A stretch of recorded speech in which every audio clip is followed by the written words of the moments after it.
Dollar के मुकाबले सहम गया भारत का रुपया। धड़ाम से गिरकर रिकॉर्ड निचले स्तर पर पहुंचा भारतीय रुपया। $1 के मुकाबले कीमतें अब 92.32 रुपए तक पहुंची। जी हाँ दोस्तों, जंग दुनिया में लग रही है लेकिन फायदा अमेरिका को पहुंच रहा है। जंग दुनिया में लग रही है लेकिन रुपया भारत का कमजोर हो रहा है, पाकिस्तान का रुपया कमजोर हो रहा है, लेकिन फायदा अमेरिका को पहुंच रहा है।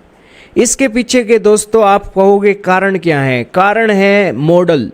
अमेरिका ने ऐसे मॉडल बनाए हैं, चाहे डेमोक्रेसी हो, चाहे डिक्टेटरशिप हो, चाहे कम्युनिज्म हो, फायदा अमेरिका को पहुंचे। आज मिडिल ईस्ट के देशों के अंदर किंगडम चल रहे हैं, कम्युनिज्म चल रही है, लेकिन फिर भी दोस्तों अमेरिका की पॉलिसी मॉडल इस हिसाब से है कि फ़ायदा अमेरिका को ही पहुंच रहा है।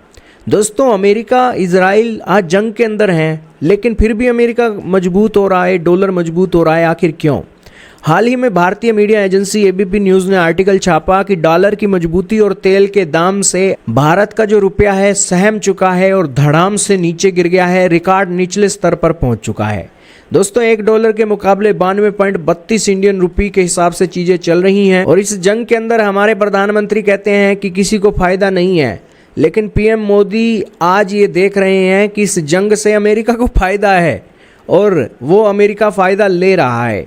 दोस्तों अमेरिका ने जंग की ईरान के ऑयल इंफ्रास्ट्रक्चर को इजराइल की मदद से उसने तबाह कर दिया। कितना पैसा लगा होगा? ज़्यादा पैसा नहीं लगा, लेकिन उस एक तबाही से ईरान ने अमेरिका इजराइल की ऑयल इंफ्रास्ट्रक्चर को टारगेट नहीं किया, गल्फ के देशों के इन ऑयल इंफ्रास्ट्रक्चर को टारगेट किया, जिससे दुनिया के अंदर कीमतें बढ़ गई। इस कीमतों बढ़ने के चलते अमेरिका को फ़ायदा पहुंचा कि अमेरिका ने यहाँ पर तेल की गेम से अपने तेल और गैस को मोटे दामों में बेचना शुरू कर दिया।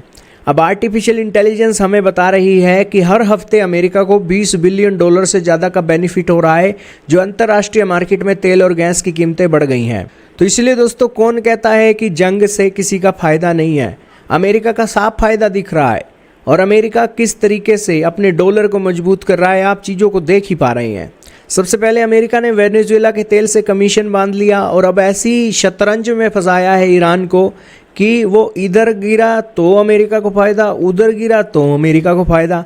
अगर सीधे रास्ते भी चलता है तो भी अमेरिका को ही फ़ायदा होने वाला है और बेसिकली ये सिचुएशन चल रही है ईरान के अंदर। आज के समय में ईरान की अगर मदद हो सकती है तो वो जायंट पावरफुल कंट्री ही कर सकते हैं ईरान की मदद, वरना दुनिया में कोई उनकी मदद नहीं कर सकता है। दोस्तों रशिया और चाइना को ईरान की मदद करेंगे तो ही ईरान बचेगा, नहीं तो नहीं बचेगा। और रशिया और चाइना ईरान की मदद क्यों करेंगे अगर दुनिया के देश ईरान की मदद के अंदर नहीं आते हैं? तो यही कारण है कि यहाँ पर बड़ी कसमकस चल रही है और यहाँ पर कसमकस लगाने वाले ऐसे बैठे हैं कि हर हाल में उन्हीं को ही फ़ायदा हो। इस सिस्टम के थ्रू यहाँ पर चीज़ें चल रही हैं और बेसिकली चीज़ें कंटिन्यू होती जा रही हैं और भारतीय रुपया दोस्तों सहम गया है। $1 के मुकाबले 92.36 रुपये तक पहुँचना, 32 रुपये तक पहुँचना, ये बड़ी बात है। अब कारण बताए जा रहे हैं कि कच्चे तेल की कीमतें बढ़ गई हैं, इंपोर्ट बिल बढ़ गया है और फिर शेयर मार्केट में विदेशों की इन्वेस्टमेंट बंद हो गई है। अरब देशों से भारत का पैसा आता था, वहाँ पे पैसा नहीं है तो भारत की शेयर मार्केट में कौन पैसा लगाएगा? फिर कहा जाता है कि अमेरिकी टैरिफ भारतीय सामानों पर लगाए गए हैं, जिस कारण से भारत का सामान विदेशों में कम बिक रहा है।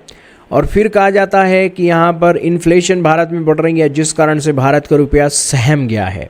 और आज के समय में चीज़ें कैसे बेटर होंगी किसी को नहीं पता, लेकिन आज के समय में दोस्तों ये अच्छी बात है कि भारत यहाँ पर जो कमाई कर रहा है वो किसी को मार कर नहीं आ रही, किसी का हक छीन कर नहीं आ रही।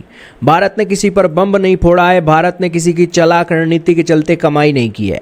भारत ने यहाँ पर अपनी हक हलाल की कमाई खाई है। भले ही चीज़ें कम हो गई हैं, लेकिन भारत यहाँ पर किसी का नुकसान नहीं कर रहा है।